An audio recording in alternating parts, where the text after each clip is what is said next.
चलिए बात करते हैं क्वेश्चन नंबर 11 के बारे में। क्या कह रहा है 11 देखिए।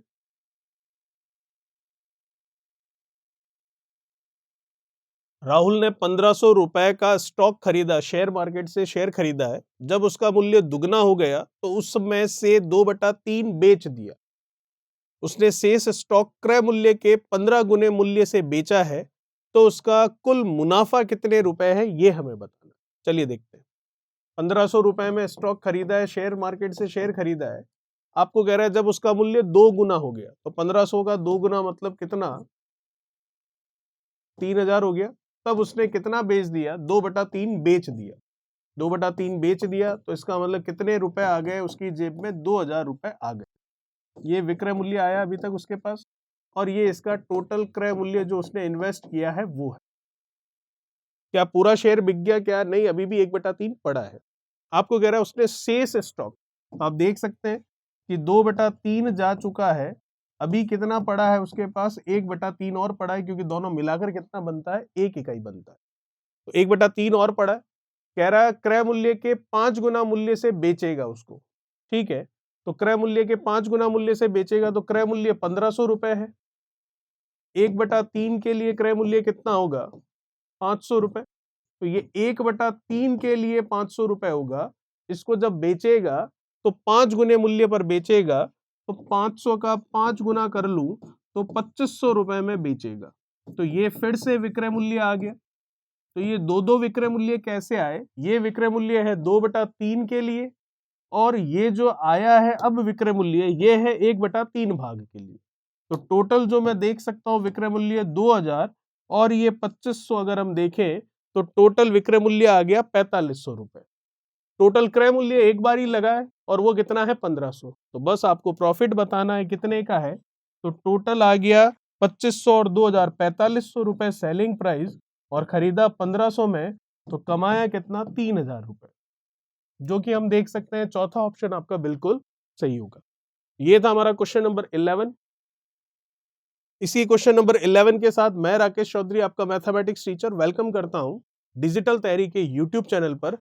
जैसा कि आपको पता है हम बात कर रहे हैं रुक्मिणी पब्लिकेशन की प्लेटफॉर्म बुक के बारे में, जिसमें हमारा चैप्टर चल रहा है प्रॉफिट एंड लॉस, और उसका हम देख रहे हैं प्रीवियस ईयर क्वेश्चन, और उसका पार्ट है पार्ट नंबर 2, जिसका एक क्वेश्चन हो चुका है। बात करते हैं अगले की। क्या कह रहा है अगला सवाल, देखिएगा। एक दुकानदार ने 34 रुपए के 8 तालों की दर से ताले खरीदे और 57 रुपए के 12 तालों की दर से बेच दिए। 900 रुपए का लाभ अर्जित करने के लिए उसे कितने ताले बेचने होंगे? देखते हैं। 34 रुपए के 8 तो खरीदे हैं, और बेचने का हिसाब ये है, 57 रुपए के कितने बेचे हैं उसने, 12। तो आपको कह रहा है 900 रुपए का लाभ अर्जित करने के लिए कितने ताले बेचने होंगे। तो पहले हम इन तालों को एक समान कर लेते हैं, जितने खरीदे उतने ही बिकवा देते हैं। तो ये 12 है, ये 8 है, तो इनको हम चॉइस बना सकते हैं, क्योंकि दोनों का एलसीएम 24 आ रहा है। तो इसको 24 बनाते हैं, तो ये 3 से गुणा होगा और ये 2 से गुणा होगा। 3 से केवल 8 नहीं, पूरा गुणा होगा। 2 से केवल 12 नहीं, ये पूरा गुणा होगा। तो पूरा गुणा होने के बाद में अगर हम देखें तो क्या वैल्यू आ रही है, तो हम देख सकते हैं 34 का 3 से कर लेंगे, तो ये आ गया 4 3 112, और ये कितना, ये आपके 90, तो ये आ गया 102 रुपए। 102 रुपए में कितने ताले हो गए, चॉइस। ठीक है, यहां तक।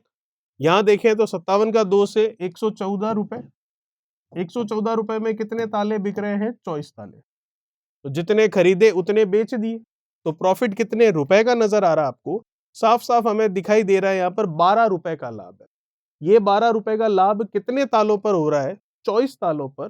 तो हम ये कह सकते हैं कि 12 रुपए का लाभ हो रहा है चॉइस तालों पर। 1 रुपए का लाभ होगा चॉइस बट्टा 12 तालों पर। लेकिन हमें लाभ कितने का करवाना है, प्रश्न के अनुसार 900 रुपए का। तो 900 रुपए का लाभ होगा कब, जब 1 रुपए का लाभ इतने पर है, तो 900 का कितने पर होगा, 900 से गुणा कर लेते हैं। तो तालों की संख्या आप देख सकते हैं कितनी आ गई, 1800, जो कि हमारा तीसरा ऑप्शन बिल्कुल सही होगा।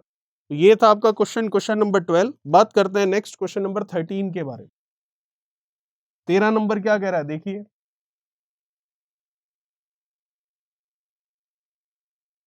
अ ने एक वस्तु 25% लाभ पर ब को बेची, ब ने फिर 20% लाभ पर स को बेची, स ने फिर 28% के लाभ पर द को बेची।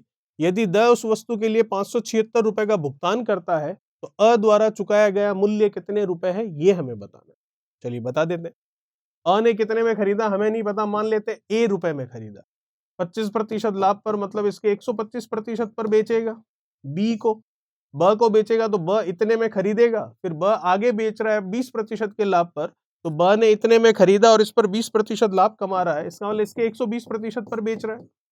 इसने स को बेचा तो स ने इतने में खरीदा और स ने 28% के लाभ पर द को बेचा, तो इसका मतलब इसका 128% करके द को बेच रहा है। और लास्ट में जो द मतलब डी है वो 576 रुपए में इसको खरीद रहा है, तो ये टोटल बराबर आ गया 576 के। चलिए ए का वैल्यू निकालना है, निकाल लेते हैं। जो कैंसिल होने के लिए कैंसिल करते हैं। 125 है, 25 से गया 5 और ये 25 से 4, 4 से ये गया कितना 30, 5 से ये गया कितना 20, ये 0 से ये 0 और कुछ कैंसिल होने के लिए 2 से इसको कर लेते हैं, ये 64 बार। ठीक है यहाँ तक। फिर 4 से करते हैं इसको, ये 16 और 4 से ये 25। ठीक है यहाँ तक। और कुछ कैंसिल हो रहा है, 3 से इसको कैंसिल कर लेते हैं एक बार, फिर 27 और फिर 2 बार। और कुछ कैंसिल हो रहा है, 16 से इसको कर लेते हैं एक बार, फिर 3 तो कर लिया 2 बार। ठीक है, तो इसका मतलब क्या बचा हमारे पास, जो कटने थे वो सारे कैंसिल हो गए। ए बटा में 25 है और बराबर में 12 है। ए का मान निकालना, 25 का 12 से गुणा कर लेते हैं तो आ जाएगा ये कितना 300। तो हमारा ऑप्शन जो है वो हो जाएगा तीसरा ऑप्शन बिल्कुल सही। अ के लिए जो क्रय मूल्य है वो कितना आ गया 300 रुपीज। बात करते हैं नेक्स्ट 14 के बारे में। क्या कह रहा है क्वेश्चन नंबर 14 देखिए।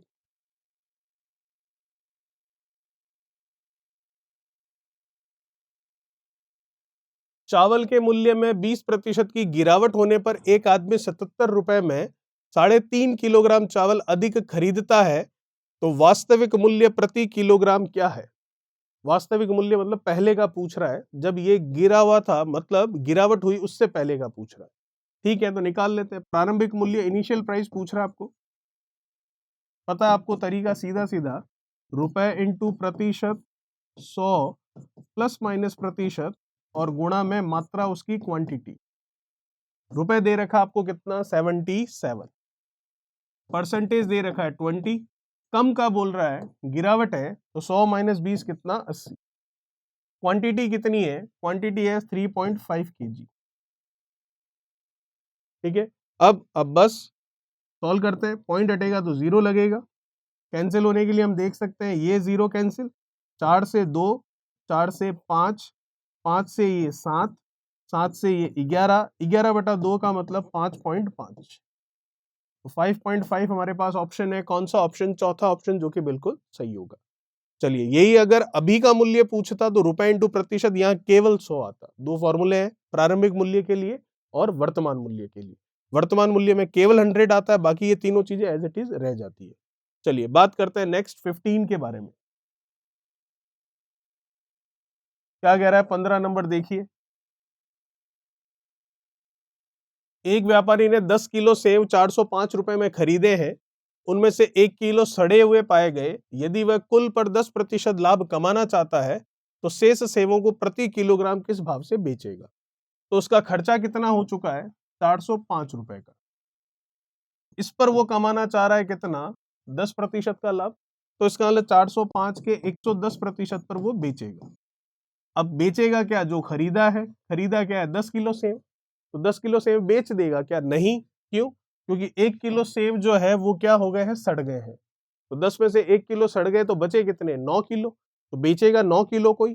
तो ये 9 किलो का विक्रय मूल्य है, हमें हर 1 किलो का बताना है, तो 9 से इसको भाग दे देते, बस आगे आपका आंसर। ये कैंसिल हो गया और कुछ कैंसिल हो रहा है तो कैंसिल कर लेते हैं। 9 से ये जा रहा है सीधा सीधा, 9 से ये गया 9 चौक 36, फिर कितना 4, तो 9 से गया 5 बार 45। 45 का हम कर लेते हैं 11 से मल्टीप्लीकेशन, जो कि हम देख सकते हैं कितना आएगा 495 और नीचे क्या है 10, तो पॉइंट लगेगा, तो 49.5 रुपीज हम कह सकते हैं, जो कि हमारा ऑप्शन भी है और सेकंड ऑप्शन बिल्कुल सही है। बात करते हैं नेक्स्ट 16 के बारे में।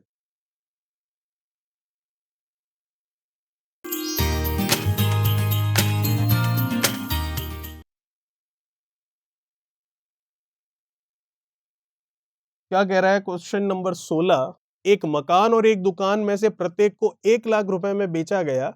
एक पर आपको कह रहा है कि 20% की हानि हुई, दूसरे पर आपको कह रहा है कि 20% का लाभ हुआ।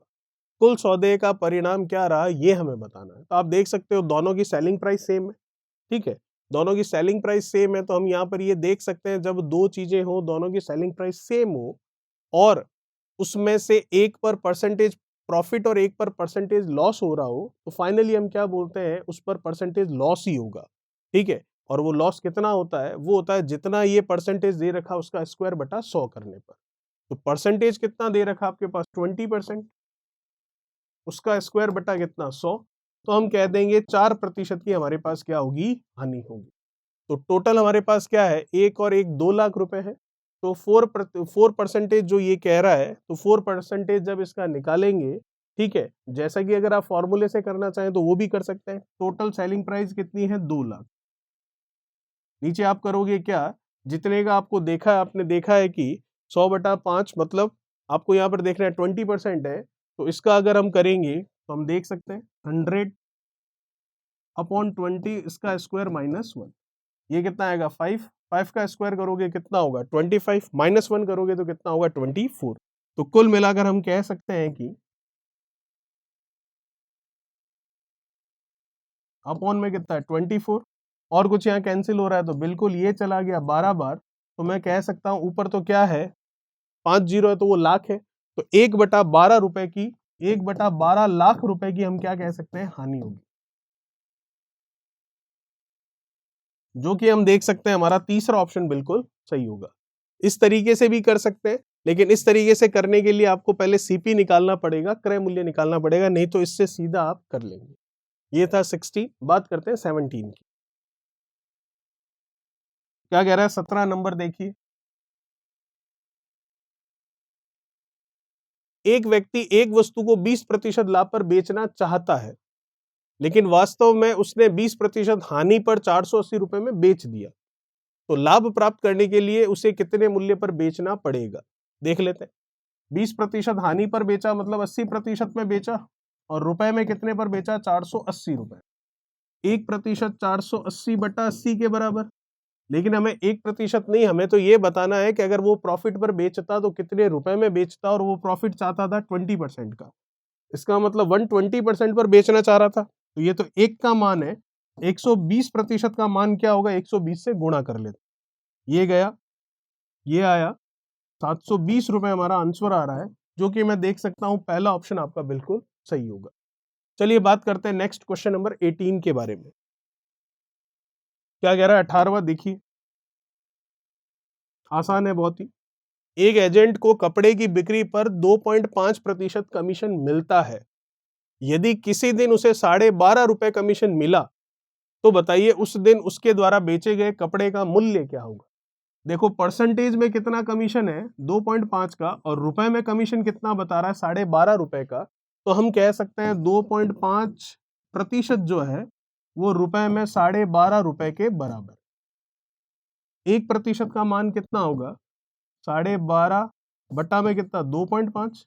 लेकिन हमें 1% नहीं, हमें तो ये बताना उस दिन कपड़े, उस दिन उसके द्वारा बेचे गए कपड़ों का कुल मूल्य क्या है, तो 100% की वैल्यू बतानी है, तो 100 से मल्टीप्लाई कर देते, ये गया, ये गया, इससे ये गया, आंसर आ गया कितना 500, जो कि हम देख सकते हैं सेकंड ऑप्शन बिल्कुल सही होगा। चलिए बात करते हैं नेक्स्ट क्वेश्चन नंबर 19 क्या कह रहा है उसके बारे में।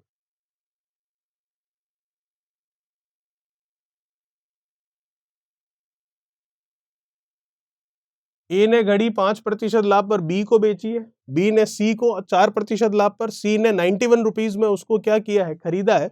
तो ए ने कितने में खरीदा था ये हमें बताना। तो माना ए ने ए में खरीदा था, 5% लाभ मतलब 105% पर बेचा, फिर आगे ये कमा रहा है 4% लाभ, तो 104% पर बेचा। कुल मिलाकर सी ने कितने रुपए दिए हैं, 91 दिए। चलिए जो कैंसिल हो रहा है उसको कैंसिल करते हैं, 5 से जाएगा 20, और ये कितना 21, और भी कैंसिल हो रहा है, कर लेते हैं। ये आ जाएगा आपके किससे 8, चलिए 4 से गया कितना 25, ठीक है, और ये 4 से चला जाएगा कितना 26, 4 से 2 बार फिर 2 तो 26, ठीक है। और कुछ कैंसिल हो रहा है यहाँ पर, इसको कर लेते हैं। ये लीजिए 10 और ये कितना 13, ठीक है। फिर और अगर हम देखें तो और ये 13 से जा रहा है क्या 7 बार, ठीक है। और कुछ जा रहा है 7 से, ये जा रहा है कितना 3 बार। और कुछ कैंसिल हो रहा है नहीं, तो अब a की वैल्यू निकाल लेते हैं। कितना बचा 3a upon 250 is equals to कितना, आपके पास कुछ भी नहीं है तो कितना है 1 है।